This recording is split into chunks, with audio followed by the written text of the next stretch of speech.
আমরা সবাই মিলে ঘুরতে গিয়েছিলাম হাসাইগাড়ি বিলে।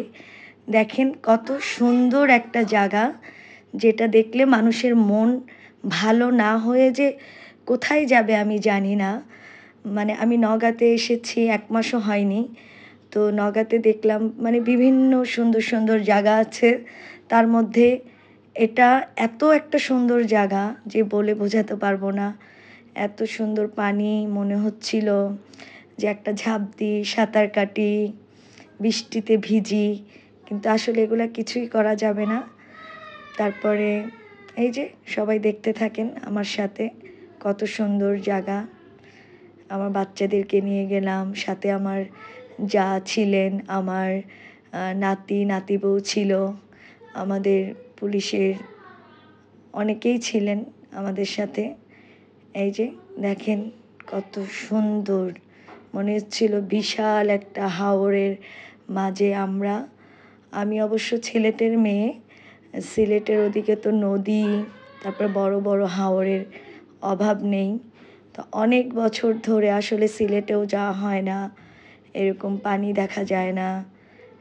এরকম অবস্থা দেখে মানে আমি এত খুশি হয়ে গিয়েছি যে বলে বোঝাতে পারবো না।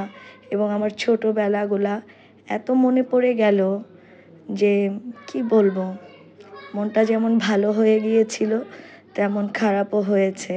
যে ছোটোবেলা আমাদের সিলেটে সুরমা নদী, ওটার মধ্যে এত গোসল করতাম, বা বর্ষাকালে নদীটা সাঁতার কেটে পার হয়ে যেতাম। সব কিছু মনে পড়ে মনটা অনেক বেশি খারাপ হয়ে গিয়েছিল। ওইদিকে চলে গেছিলাম। ওইদিকে তাকাও না, আমরা তাহলে কোন দিকে যাব? সামনে দিয়ে একটা চক্কর দিয়ে ঘুরে। শ্যালো তো নাকি?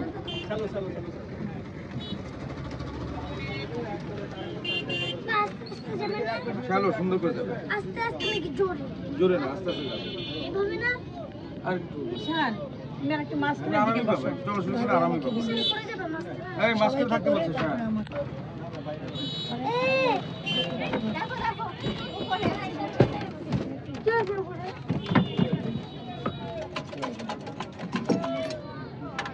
ওরা তো এতজন ওখানে দাঁড় করছে।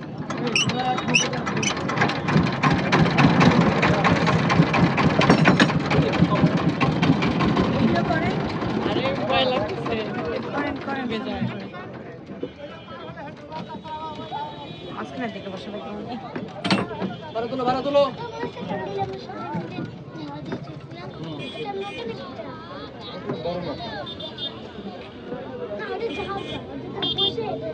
এই এক লোক একসাথে গেলে তো পরে টানাটানি মেশিন কিন্তু একটা দিতে হবে। এই দুটো একসাথে দেওয়া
আপনারা একটা ওদের লোক সাথে করে নিয়ে আসবেন, নিয়ে ওদেরকে ওদের লোককে উপস্থাপনকে চিকিৎসা করাবেন, যদি ব্যান্ডে মারপিট করে নিয়ে তারপর নিয়ে আসবেন, নিয়ে আসার পর তারপর এটা ব্যবস্থা।